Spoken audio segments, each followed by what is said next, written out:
Sound? Yes, have we got sound? Hi people, welcome to the session on how government, where in particular, government can deliver more for less. I'm Matt Ross, I'm the editor of Civil Service World, the newspaper. We've got a good panel here today, starting at the far end, Helen Bailey, Director of Public Services at HM Treasury. Dr. Brian Hackland, who's the Director, Government Office, the Network Centre and Services, and Richard Waite, who's the Managing Director of ESRI, the Geographical Services Company. Is that right? Total place is the topic. Total place as was, at least, essentially assessing the entire public sector spend in a particular locality and finding ways to improve the efficiency and effectiveness of public services by aligning services, avoiding duplication, just doing things more sensibly, really. It did prove extremely popular with local authorities when government announced a pilot. Alongside the official pilots, dozens of other local authorities started looking at the total public spend and identifying ways that they thought it could be spent more effectively. So the previous government identified the potential and tapped into a lot of energy. The next question, and the one facing this government, is how do we take that forward? How do we realise that potential? So if we'll have a quick presentation from each of the three, and then we'll go do some questions. First, I believe, is Dr. Brian Hackland. Oh, yeah. Negotiate my way around, thanks. Okay.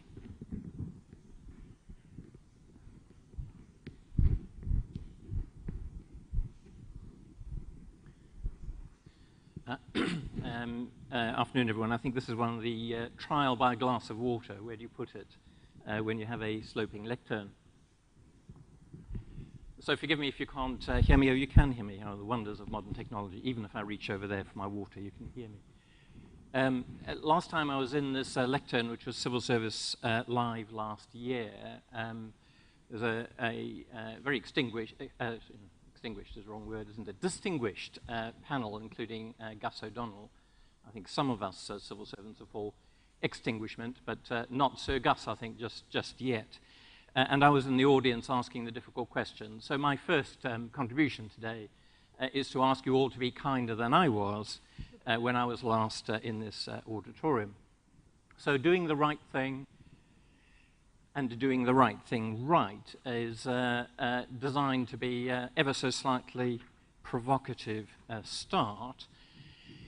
And then just to continue the provocation, if I may, I'm going to do the unkind thing, which is to disagree with the theme for today's panel, and rewrite it, if I may, as doing more for less and better, and then say that this is the least of this government's new agenda. So if that was the radical agenda of the last government, this government is moving on to a slightly more radical approach.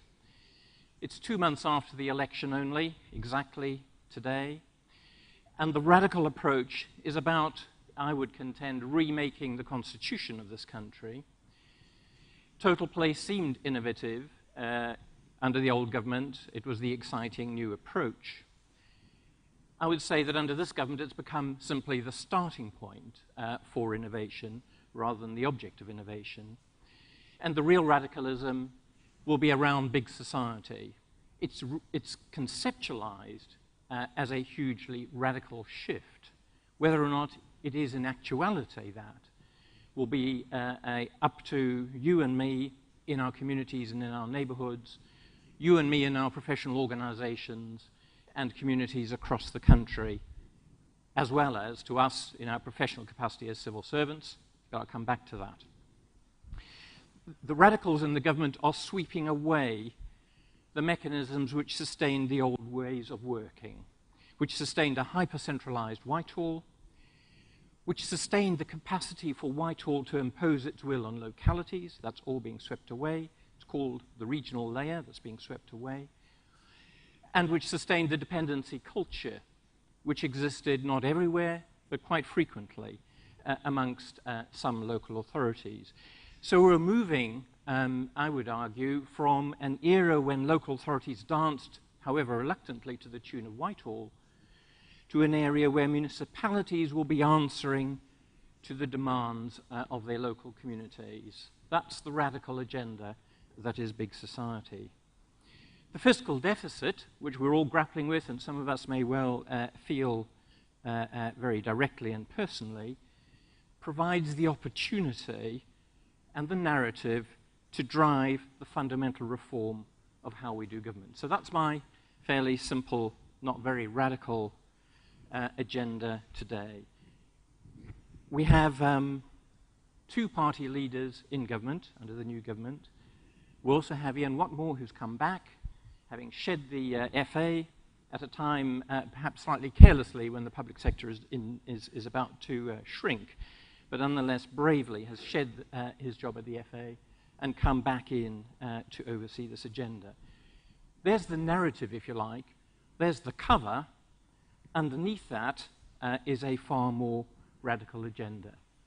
And I want to illustrate my few minutes here with a couple of examples of doing more for less and better, but if you like, examples drawn from the previous period rather than from the current period. So if you like, this is innovation under the last government, and part of my argument is this is old and we'll need to move on even from these examples. So my first example, a chaotic family. Some of you may have come across this particular family in your living rooms.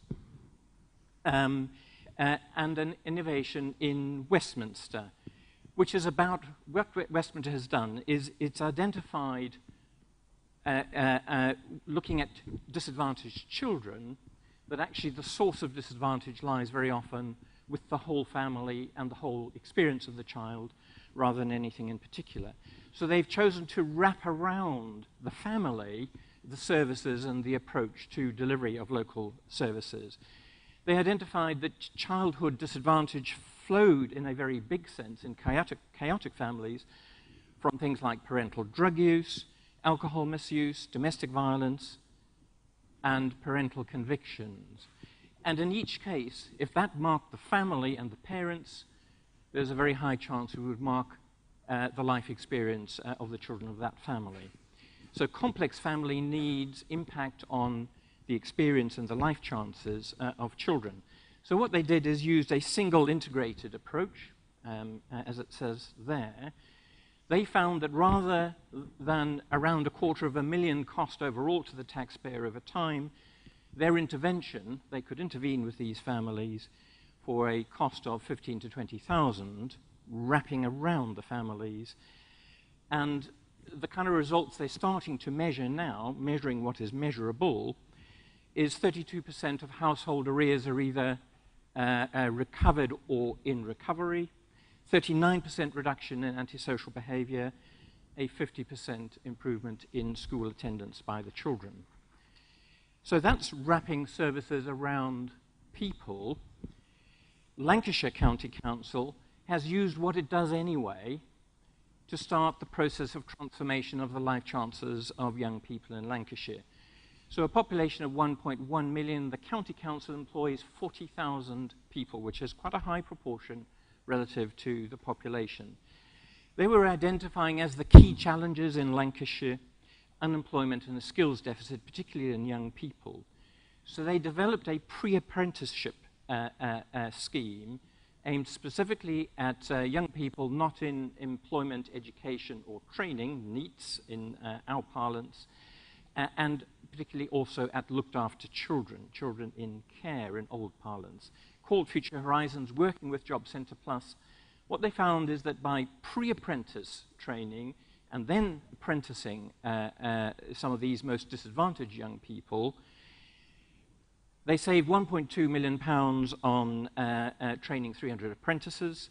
They saved £1 million in agency and staffing costs as they pulled real local people, if you like, into to replace temporary arrangements.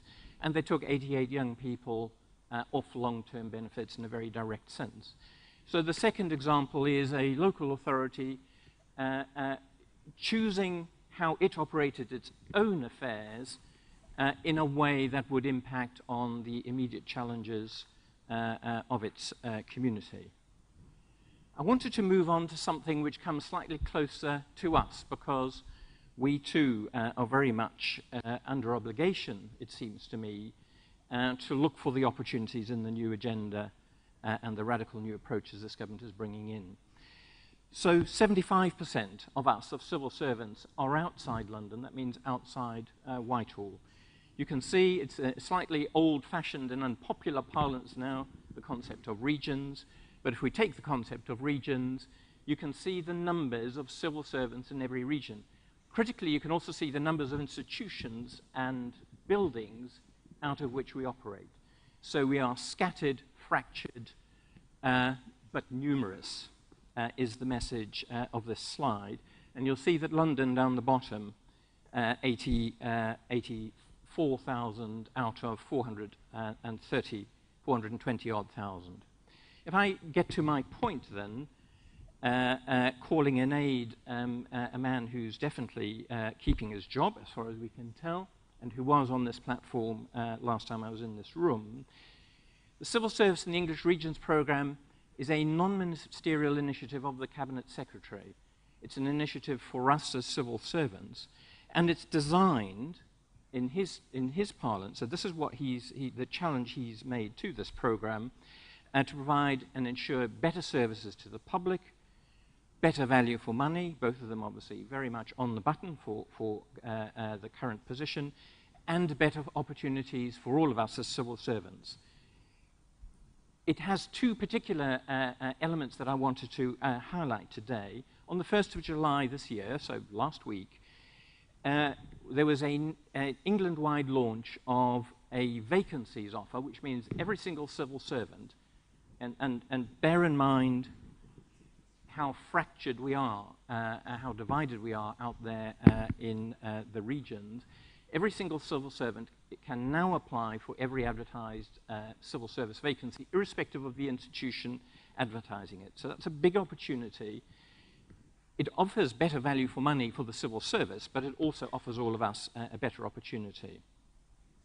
And if you like, the CSER is our version of a big society vehicle, because we can import into this particular vehicle simply by becoming active in it as, on behalf of our department or individually, some of the opportunities we want to see.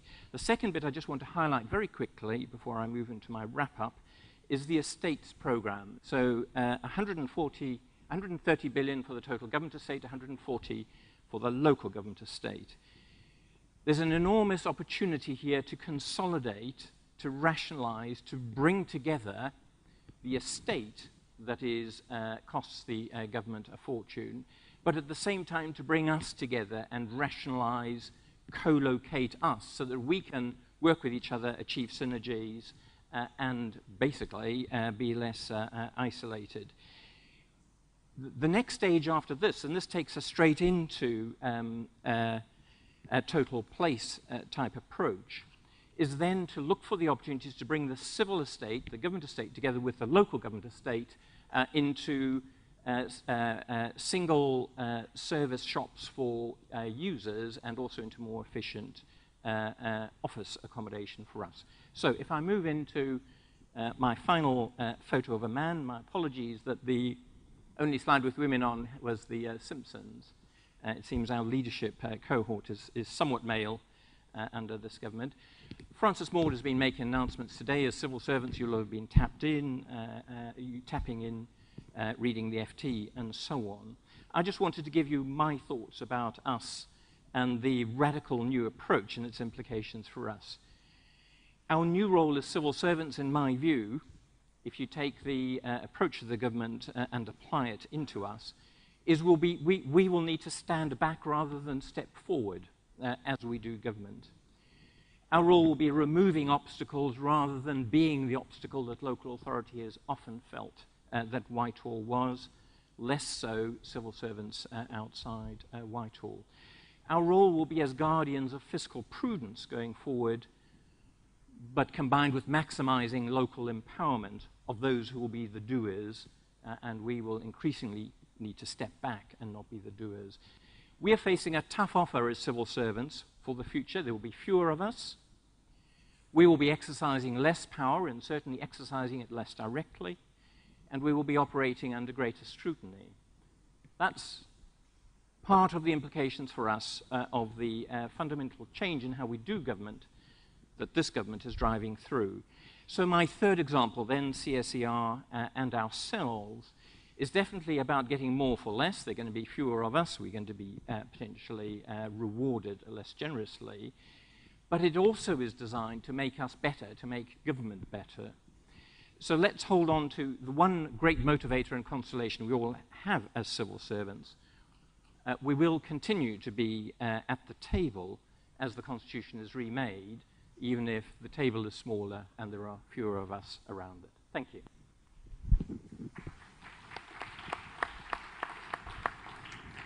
Thanks very much. Can we go straight on to Richard? Oh, isn't it? Was it Helen? Okay.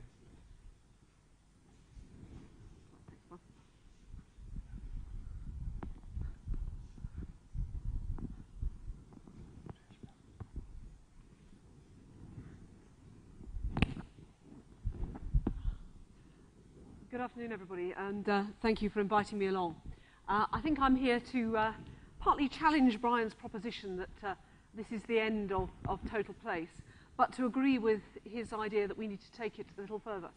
And I think I'll start by just asking you to think about yourselves not as civil servants, but as people who use public services. So if you stop and think, you're probably all quite busy people, and you may think you don't have much interaction with public service. But cast your minds back to home. Doubtless most of you have got bins that get emptied. Doubtless there are parks near you which you use. Doubtless there are libraries and cultural facilities. But go further than that and imagine not that you're necessarily a refugee from The Simpsons, but that your family is perhaps a little more complicated in the way that many families are. You might have kids who are in school. Some of your kids might have special education needs and maybe get additional help from the education department. They may occasionally see an education psychologist or an education welfare officer.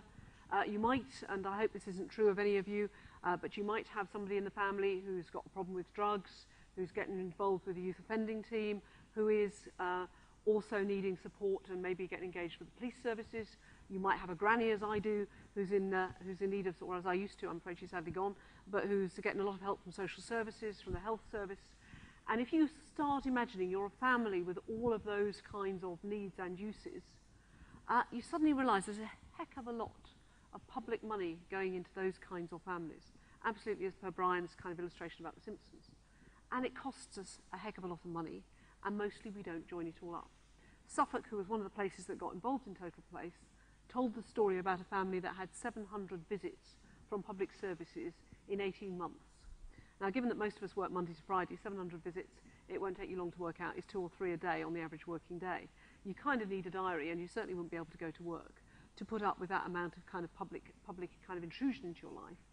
And these were still a problem family at the end. So what Total Place was all about was saying, how is it that we perform our duty as public servants in ways that not only make sense to us and save money, but also in ways that make sense to the people that we deal with, who are often put off to the extent that they sometimes fail to answer the door, slam it in our faces, don't let us in, because they are just fed up and sick to the sight of meddling people from central government and local government. What we learned from doing some real experiments that joined things up was that we could save billions of pounds across the country, partly, and again Brian illustrated this, in terms of back office, estate and things like that, but also in terms of just stopping sending hundreds of different people, but starting to think about customers and families as a whole, and starting to think about if we could solve some of those presenting problems, if we could get that kid off drugs, then actually we would save not only the health service a lot of time, not only the school service a lot of time, but the police and criminal justice a lot of time, and with that comes money and effort and energy and all of it. So what's the relevance of that learning in this new world? So the coalition government has said that its prime responsibility is to deal with the deficit. You will have all seen the publicity about departments being asked to make 25% cuts, we said on average in the budget, and some have been asked to think about and exemplify what it would take a lot more than that out of our budgets for public services.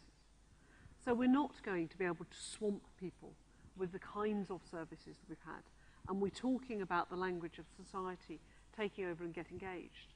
But we're not just doing that. We're creating radical new models of service delivery, and this government has a very different view and a very different philosophy about the way in which services should interact with people's lives than the last one. So if you think about the world we lived in previously, we did an awful lot of things for and to people. This government is very much of the view that two things will drive people's interaction with government with public services. Democracy, they're going to hold more people to account through the ballot box. We're going to have directly elected police commissioners. We're going to have directly elected people making decisions about health in ways we haven't had before. And also by using the market. We will actively be encouraged to choose service providers, whether GPs, hospitals, schools, etc. Very different from a world focused on making sure that we provided uniformly undifferentiated services everywhere and everybody got a chance to go to something that was pretty much equivalent. A very different philosophy. So what does that mean on the ground for the practitioners who've been getting engaged in the total place model? Because I don't think that making sense of things in places is going to go away. The government is also talking about localism. It's saying we want less of government, and I used to work in local government myself, and know the frustration of encountering people who come from government to tell me how to do my job, and I'm now one of those people and hopefully not doing that. But actually less telling people how to do things and more encouraging them to find solutions which work for local people and communities, and more focus on the community to which people are accountable and less focus on government. Now that's quite complicated. That's quite complicated in this world in which not only are we creating different kinds of services, different kinds of structures, so instead of a whole structure around the health service in which we have strategic health authorities and PCTs and GPs reporting into PCTs, we're actually going to give the power and the money to your local GP. It's going to get into a consortium with other local GPs, and they're going to decide what kinds of services you are going to get access to by buying them directly themselves, and they're going to look to you as the people to whom they're accountable, rather than up the chain. That's the plan. A big, big culture change there. So coming back, and I could witter on about this for a long time, but I won't. Coming back to the sorts of things that Brian's already been talking about, the big challenge, I think, for all of us as public servants is to think about the world in a different way. Whether we work in Whitehall, whether we work in some of the offices that deliver public services on the ground, Job Centre Plus have been very involved, for instance, in some of the Total Place initiatives, because they are the people who meet some of the most needy people absolutely every day. How do we both look to the citizens that we serve in a very much more localist way? How do we work horizontally across services in places, not just up and down reporting to our permanent secretary at one end and looking always in that direction? How do we keep looking to the people that we're serving rather than to the organisation and structure around us? How do we help people to use those tools of the democracy on the one hand and the market on the other? So, you know, what is the mystery of Mid-Staffs Hospital? And you will all have read about that. The mystery is that people kept sending their relatives there long after their friends were telling them it was a dreadful place to go. So how do we empower people to make choices that make a difference in their lives? And who is going to do that? Who are going to be the advocates and the spokespeople for people in a world which relies less on inspection and assurance from the top? My contention, and interestingly, was with a group of cabinet ministers talking to a bunch of local authority folk the other day, is that actually the learning from Total Place and the learning from joining things up in places will be one of the underpinnings of creating the new world of public services that we're creating, and that will help us with that transition. They will be the people who in our dialogues will be able to help us think about what it is like to talk to citizens as well as to talk to colleagues, because they've been more practiced in doing that over the last year or so. So, without wishing to take a lot of time, because I know there are questions and conversations, my question is, my kind of proposition for you is that we're in a time of immense challenge. We're trying both to take money out of public services, not for the sheer hell of it, but to reduce the deficit, which of itself counts as public spending. Every penny we spend on paying off our debt, just like every penny, you know, I spend on paying off my credit card bills, is a pound I can't, you know, is a penny I can't spend on something else. And for the government, every pound we spend paying off our debt is a pound we don't have for public services. So in a world when we're focusing on paying off our long-term debt in order to have money to do things in the short term, how do we create a more activist world of public services, not all of which are provided through the public purse? And the government's talked very interestingly about how we empower people to do things in the third sector, how we turn ourselves, some of us, into co-ops. I don't know if the Permanent Secretary's team under Gus O'Donnell is going to turn themselves into a co-op and seek to set their own terms and conditions and talk to ministers on their own basis. I suspect not, but it's an amusing idea. But how do we do that on the ground for professionals who work together and take away some of the bureaucracy that we've created around their lives in order that we can achieve the thing that we set out to do with Total Place, which is to empower people to live better lives, better supported by the services they need, in a way that is long-term sustainable and cost-effective. And I think that challenge remains with us, whether we're talking about Total Place as the brand or something else. Thank you very much. Thank you. Thanks very much. Thank you, Richard. So lots of questions. Maybe Richard's got an answer or two for us. Good morning, ladies and gentlemen. I'm grateful to Brian and Helen because they've trailed the things I'm going to talk about now. To start with, Helen said we need to think about the world in a different way. And I would like to focus on the word where in this title. I'd like you to start thinking geographically, because geography has a huge part to play in all of the things that this government is trying to do. All of the changes are going to be affected. So I want to talk about geography, and I want to talk about a technology that allows you to harness geography in a way that you haven't been able to in the past.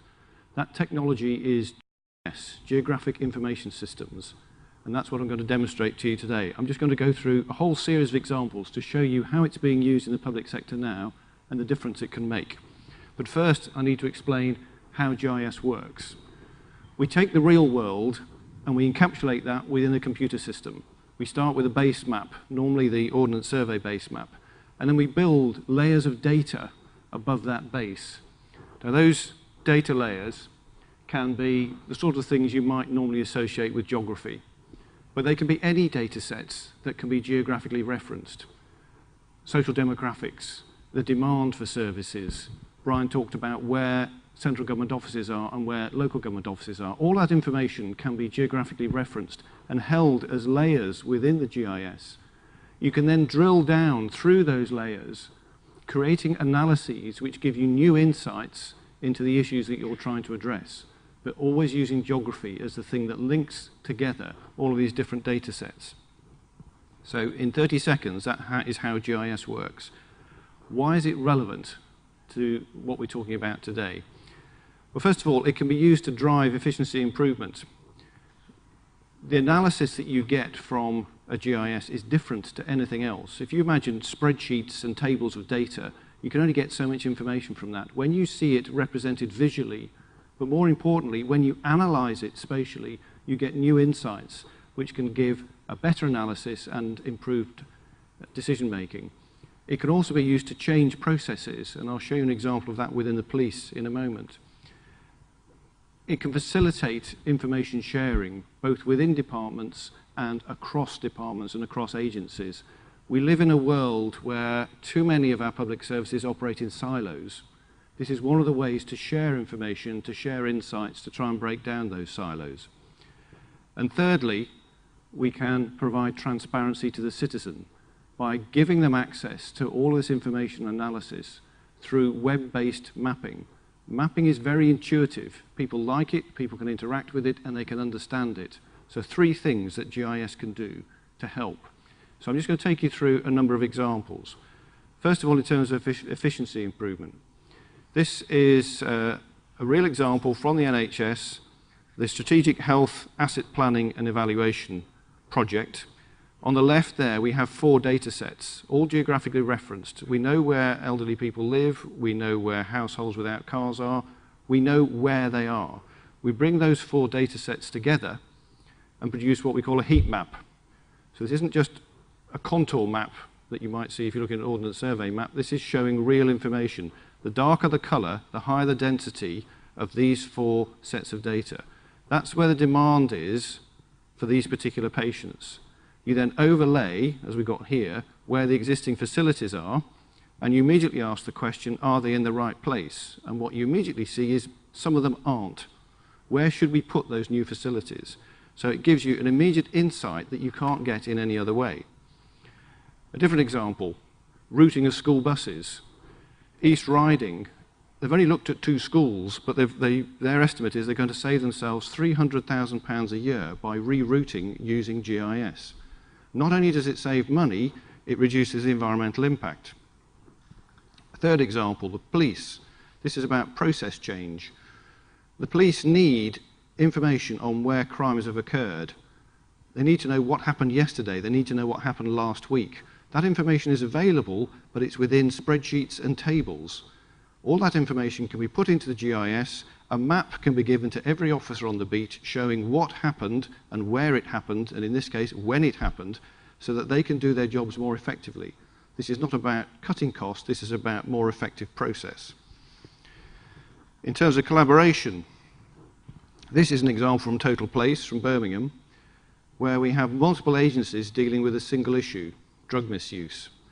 And you can see there on the right-hand side 5 particular data sets, all of which are driven from drug misuse. All the agencies need to collaborate to understand how to work better together and how to provide a better service to drug users. You have a map. The darker the colour, the higher the density of this particular index, showing that is where the greatest need is. So you can use this technology to identify where the demand is. You can then match the service delivery against it, whether that's in terms of physical location or the delivery to the people who need help. Another example, taking Brian's point, you'd think we'd have collaborated, wouldn't you? This is ePIMS. This tells you where every central government office is in the country, and it tells you something about those offices. They're not just dots on a map, they're intelligent dots. You can click on them and it'll tell you what's there, but it's only for central government. Why don't we put all the local government and local public service locations up there? That's the first step. So we've got the whole estate. As Brian said, it's 130 billion for central government, 140 billion for local government. That's a huge estate to rationalise, but the second step is to map that against the demand, to make sure that we've actually got those offices in the right place to service the demand that is calling on them. Now that's, in military speak, that's a common operating picture. So in terms of collaboration, all the multiple agencies can come together and see what they're all trying to do and work more effectively together. In terms of transparency, this is in Northern Ireland. This is a website that anybody can access, and it shows where investment is going into Northern Ireland. There's a huge investment programme at the moment. The public can see what's being spent in their area, and again, it's not just a dot on the map. They can drill down into the information that is held behind the map. Contractors who are bidding for contracts can see what is there. It's not just about current projects, it's about future projects, so there's also a consultation element.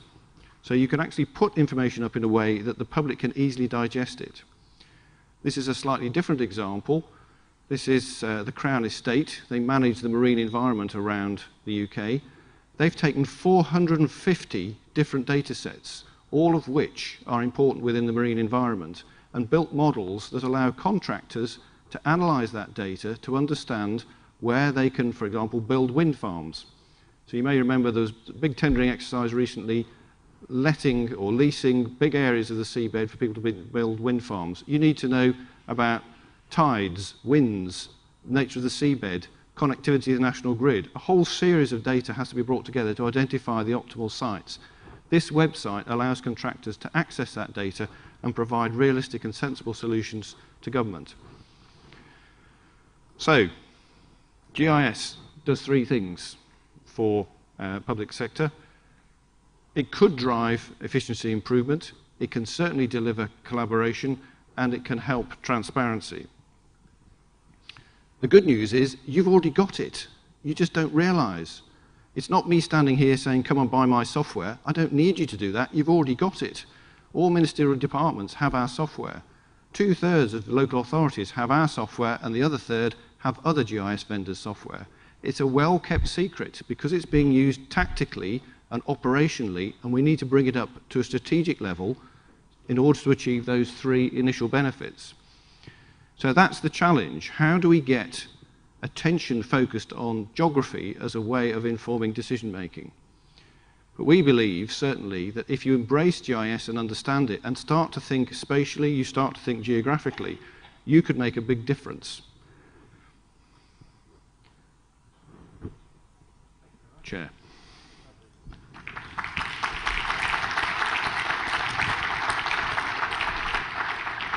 Thank you, Richard. We've got 20 minutes, and I'll go to the floor in a second, but I've got a question first. Over the years, we've seen all kinds of ways where central government has tried to ask local actors to collaborate more effectively.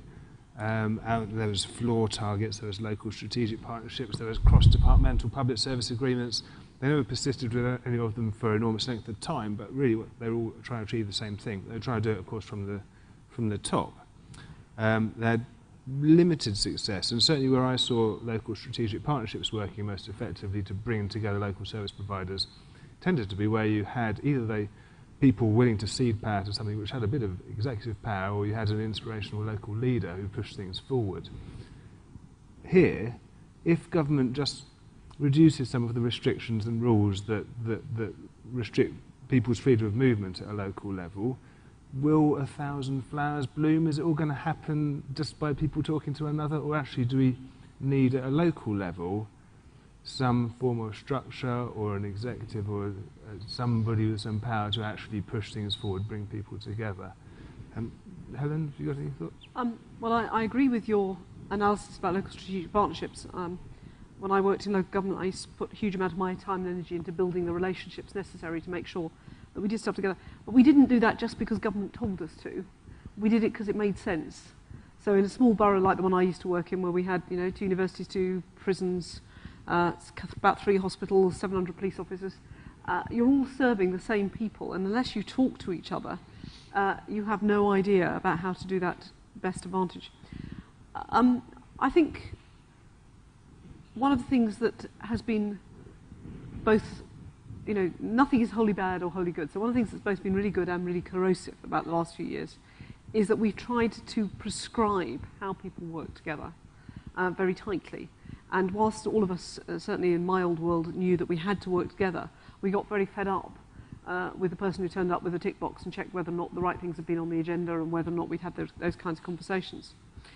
I think the work we've done over the last year or so with Total Place, building on those strategic partnerships, means that a lot of places have those relationships.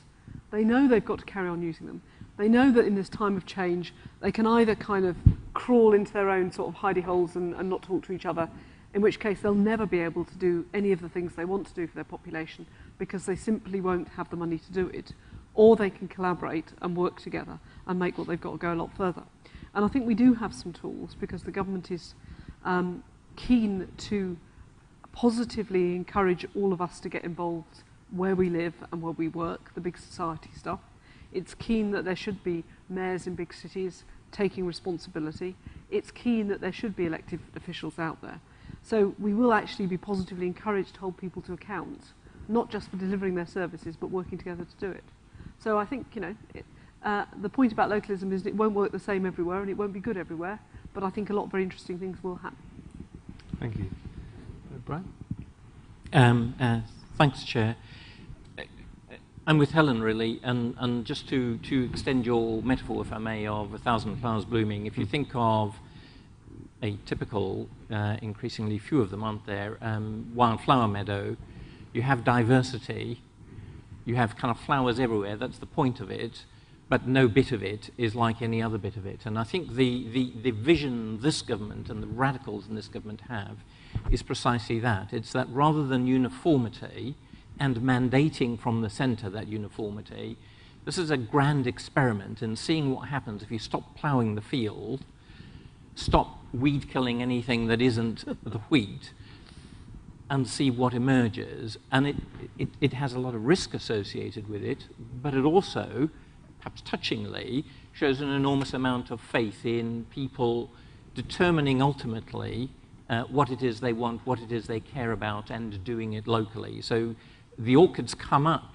not because you decided that they would grow in that place, but because you left things alone, and that's where they came up, because those are the conditions that suited them.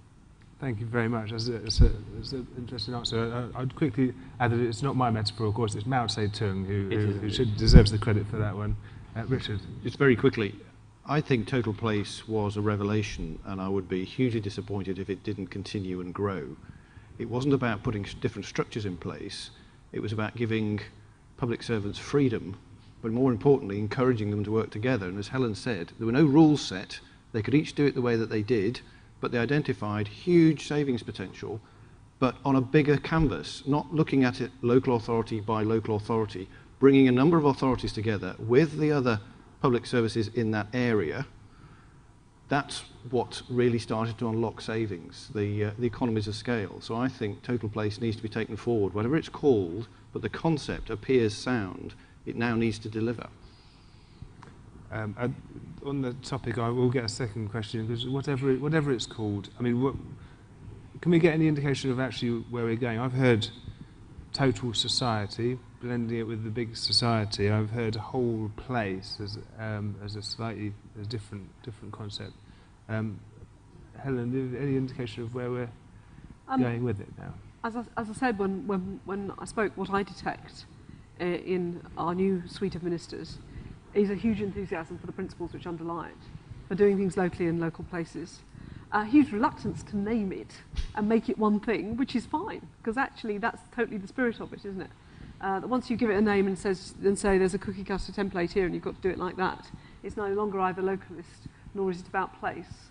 And some real engagement. I mean, just, I would encourage those of you who are interested in this stuff to look at what happens around London, where there are some very innovative proposals out to give the mayor a different set of powers and to do things. It'll be very hard, I think, to say to the rest of the country, if we have an interesting settlement for London, that there isn't something to aspire to for other places.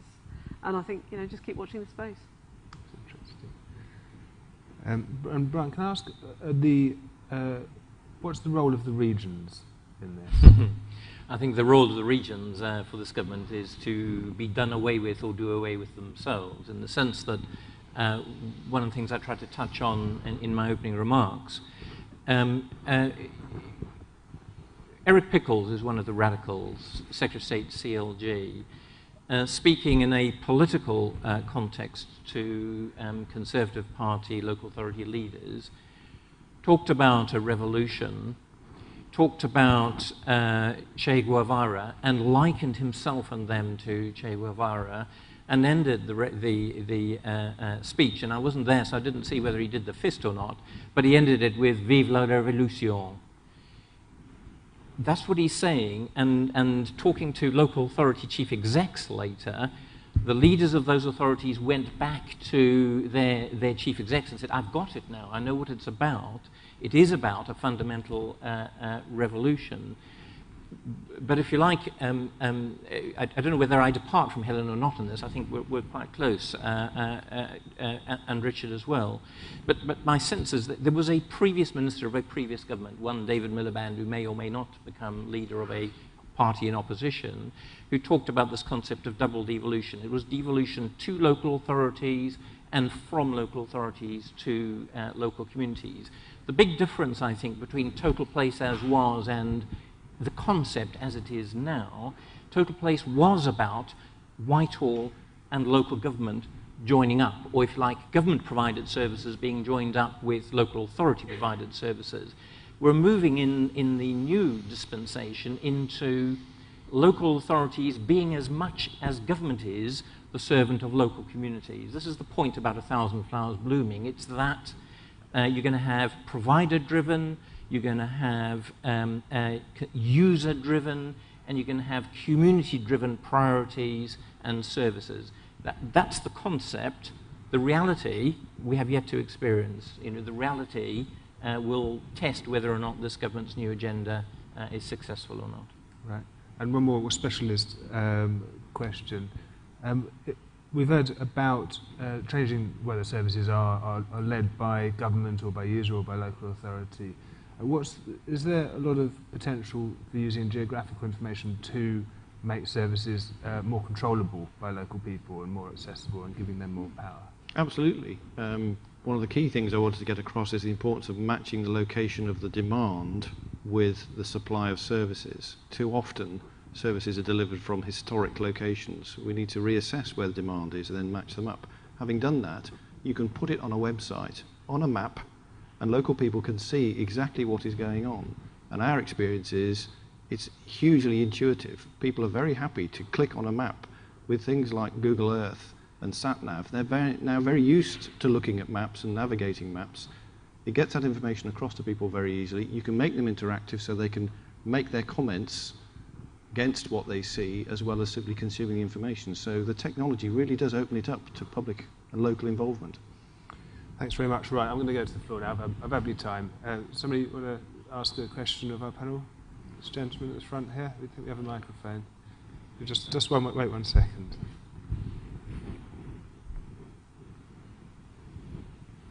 Hello, my name is Nick Bailey. I'm from DWP. You all talk about the new so-called revolution that may or may not happen. We're dealing with people's lives here, and you also may spark off another revolution where there are no civil servants because the government's going to get rid of them all. And Helen spoke also about budgets being given to local doctors. What happens if that budget runs out and people who are diabetic can't get their prescriptions? We're not looking at a utopian society here. What you're describing is hell. And I don't like what I see. We should be proud of this country and what civil servants do. And I'm not sure the way we're going is anything to be proud of at all. What do the panel think? Helen? Okay. Let me start with your last point. I think we should be proud to be public servants, and I am, and I hope you are. The truth of the difficult issues that you talk about, which is both the services you provide in DWP and thinking forward to GP commissioning, is, going back to my Suffolk example, we constantly, and we have since the dawn of the welfare state and beyond, before that, tried to know what it is that the state can do to improve people's lives. And we still have intractable problems. So 10 years of really hard ploughing a lot of money into additional public services, providing services. I, as a local authority person, was responsible for services that had not existed 5, 10 years before, and people wanted more and more of them. And yet still we were not solving the fundamental problems that existed. We still have families that didn't have enough to eat, who didn't manage to access the right services, who lived in dreadful conditions and didn't know how to take advantage of the opportunities of a welfare state. So it seems to me that trying something new is not necessarily going to be worse because we don't know what the recipe is for solving the problem. And maybe I'm an optimist, but I think you kind of have to be. The issue about GPs and budgets, the question I would ask is there any evidence that decisions made by people who work in communities are any worse or any more likely to be wrong than decisions made by people like myself in Whitehall? And the answer is I haven't seen any. So there is nothing that says to me that because we have the whole architecture of the NHS and the Department of Health, that there isn't a risk we might run out of money in some of our budgets. Doubtless we do, we're just quite good at hiding it. So what are the things that we need to, what are the tools that we need to give people so that, of course, they and their patients, because I've worked with a lot of diabetic people myself, most of whom are very good at controlling their own conditions, knowing their own needs. So in a provider-led world, how do we give them the tools so that they can work with their GPs to make sure they get the treatment they need throughout the year and not run out of money in a way that is probably more dignified than being dependent on somebody to make decisions for them? That seems to me to be the question. I think what we're trying to talk about really is, given the decisions that have been made by the elected government, how we actually use the money we do have to provide better services and work for people more effectively. Do either of you wish to respond to that? I'll just make one quick point. I have huge respect for public servants. I'm not a public servant. I admire what you do and your dedication. But what I hang on to as a citizen looking at this is the more for less phrase. I do think it's possible to deliver better services for less cost in this country. There is a lot of inefficiency, there's a lot of silo working, and if we join agencies together, we will get better outcomes for citizens and at the same time achieve the savings that are being mandated. So I'm like Helen, I'm an optimist. I think it can get better by taking that waste out. Can I just as another civil servant, say I'm proud to be a civil servant, but as a civil servant I'm also proud to serve the government that we collectively as a nation elect. And I think I see part of my role as making government work, whoever we collectively elect into government. It seems to me that's what civil servants are about.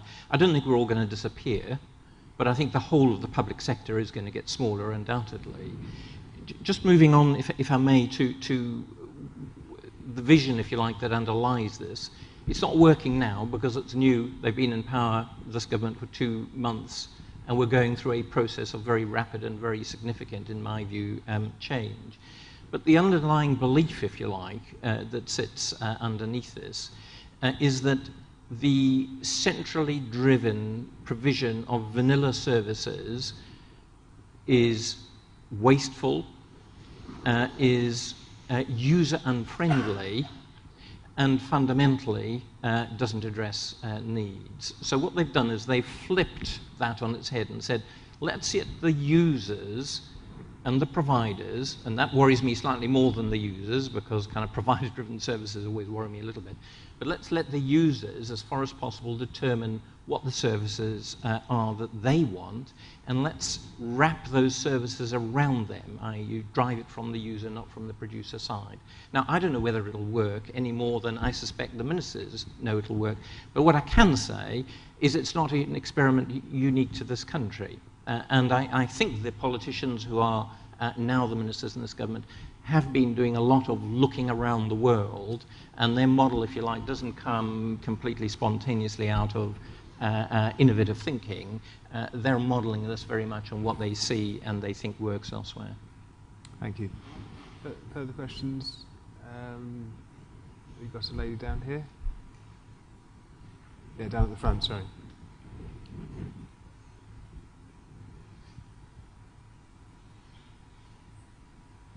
Hello, I'm Maureen Bennett from Defence Builds in Liverpool. Is there anybody going to collate these ideas? Because the postcode lottery is going to be quite a big risk, isn't it? For if you're giving budgets out and you've got a small village who has no diabetics, for instance, and then you have an inner city who have great ideas. Is there anyone going to collate them so that the postcode lottery is avoided? I'll just briefly say, in the interview with Gus O'Donnell, which is in the civil service world, which is lying around everywhere, he says, basically, if ministers want to allow local people to have more say in services, they will have to accept there is a variation in services around the country, and I guess they'll also have to accept hostile media reports about postcode lotteries. Any other thoughts?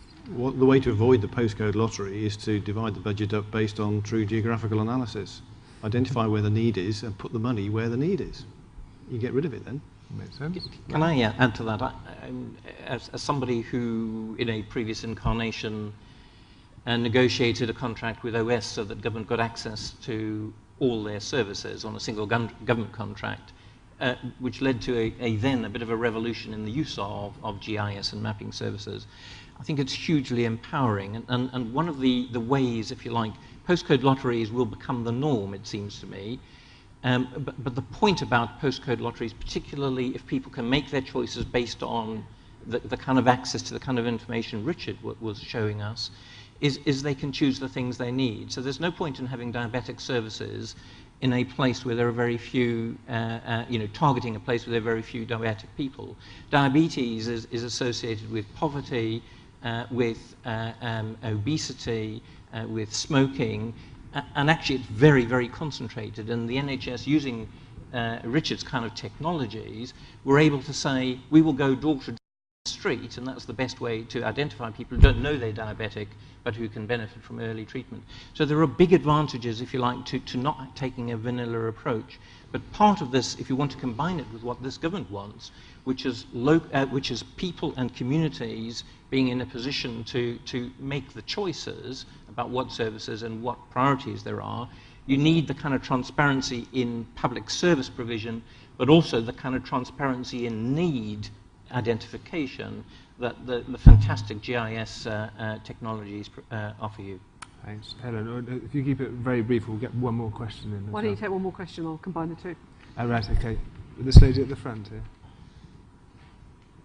Well, my question was actually following from what the lady was saying, because I'm a bit concerned that one of the things about this government is about fairness as well. And I'm just a bit concerned. I work in local and communities, and I'm just a bit concerned that in communities in broken communities, things might not work. So have you got any plans to audit or to monitor that there are a minimum set of services for the people that need it as well there? Helen, do you want to? Well, I suppose I'll start where the other lady finished with postcode lottery. I mean, the illusion that we get the same service everywhere in the country is an illusion. And I used to think this when I worked in local government, and I think it even more now. So we're all entitled to the same things, but your experience as a service user is vastly different. I mean, I sometimes despair of my local GB service in London. You know, they're never open when I want them, and I can't get there. And it took me 5 years to register. And I know that I will probably get the same drugs out of them as if I went to a rural community in, say, Dorset, where my family come from. But I would have a very different experience. And my experience of running public services is what we care about is the frontline experience. Things people complain about are not what they get out of the end of it, but it's how they were treated, whether they were taken seriously, whether they were made to wait for a long time, whether or not all of those things worked for them. So I think one of the things that we might let go of is the illusion that because we have the same kinds of entitlement, it is in fact the same everywhere. It isn't. It's very different in different places. Coming back to your point very directly, it's very similar to the point that Nick asked about. Do we know that in a new world things will be good for the most deprived communities? The most deprived communities are the most deprived communities. Even after years of monitoring and intervening and putting services into them, we haven't necessarily made them better. I don't think government intends to deprive people of basic services, and I don't think that's part of the plan at all. I think what it is saying is we will deliver those services in new ways, in different ways, and what I suspect will happen is that for some people it will be an awful lot better, and some people will struggle with the change. But that's always been the case, every time we change the way we do things. And I don't see any reason why different should be worse if we use the money we've got sensibly and wisely. And I don't believe that people will not use the money they've got sensibly and wisely, because I think that's what public servants mostly try and do. You talked about ideas. One last point from me, which is that we've got an interactive spending review. The Chancellor wants to hear from people, and there is a website for public servants to input their ideas. And although I'm an optimist, I'm also sometimes a bit of a cynic. But I've been looking at some of the ideas that have come up recently, and I am really impressed. So I would encourage you, and they are being looked at and they are being taken really, really seriously. If you've got ideas and thoughts about how we might do things better, that is a very good place to go and input them. It's probably not the only place, but it's a very good place to go and input them. Thank you. Brian? Just very briefly, I wanted to give another example from when I was Regional Director for Government Office for the East of England. And this is a Norfolk example where the local Chief Constable in Norfolk used GIS mapping to map deprivation and crime, and found a very significant coincidence. So communities that had least often were most subject to street crime and so on, and you can understand intuitively why that might be happening.